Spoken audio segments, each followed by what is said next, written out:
ಚನ್ನವೀರ ಕಣವಿ ಅವರ ಓದುವುದೇ ಇಲ್ಲವೇ ಕವಿತೆ. ಓದುವುದೇ ಇಲ್ಲವೇ ಇದ್ದ ಸ್ಥಳವೇ ನಿನಗೆ ಜೈಲು, ದೇಶಕಾಲ ಸಂಬಂಧದಲ್ಲೂ ಮೂಲೆಗೆ ಮುಖ ಮಾಡಿರುವ ಬದುಕು, ಕೆಲ ಪರಿಚಿತರ ಜೊತೆಗೆ ಮಾತುಕತೆ, ನೆರೆಹೊರೆಯೊಳಗೆ ನಡೆದಿದಷ್ಟನೇ ಬಲ್ಲ ನಿನಗೆ ಬಿಡುಗಡೆ ಇಲ್ಲ.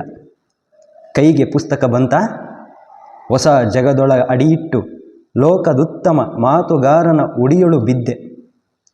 ಬೇರೊಂದು ದೇಶ ಕಾಲಕ್ಕೊಯ್ದು ನಿಲ್ಲಿಸಿ ಇಳಿಸುವ ದುಃಖಭಾರ, ನೀನರಿಯದಿಹ ಜೀವನದ ಮುಖವ ಬಿಂಬಿಸುವ ವಿಸ್ಮೃತಿ ಕಳಚಿ ಪ್ರಾಚೀನ ಕವಿಯ ಚೇತನದೊಡನೆ ಸಂಧಿಸಿ ನಿಂದ ನಿಲುವಿನಲ್ಲಿ ರೋಮಾಂಚನ. ಇರುವುದಾದರೆ ಎರಡುಗಳಿಗೆ ಎರಡೂ ಜಗದ ಮಡಿಲೊಳಗೆ ಸದ್ಯತನದಿಂದಾಚೆಯ ವಿಚಾರ ವಿಹರಿಸಲು ದೈಹಿಕ ಬಂದಿಗಿದುವೇ ಪರಿಹಾರ. ಧ್ಯಾನಪರ ಲಹರಿಗೊಯ್ಯುವುದೇ ಓದಿನ ಉಮೇದು, ಗ್ರಂಥದ ಪುಟ ತಿರುವದಿದ್ದ ದಿನವೇ ಪಂಡಿತನ ಮುಖ ಪೆದ್ದು.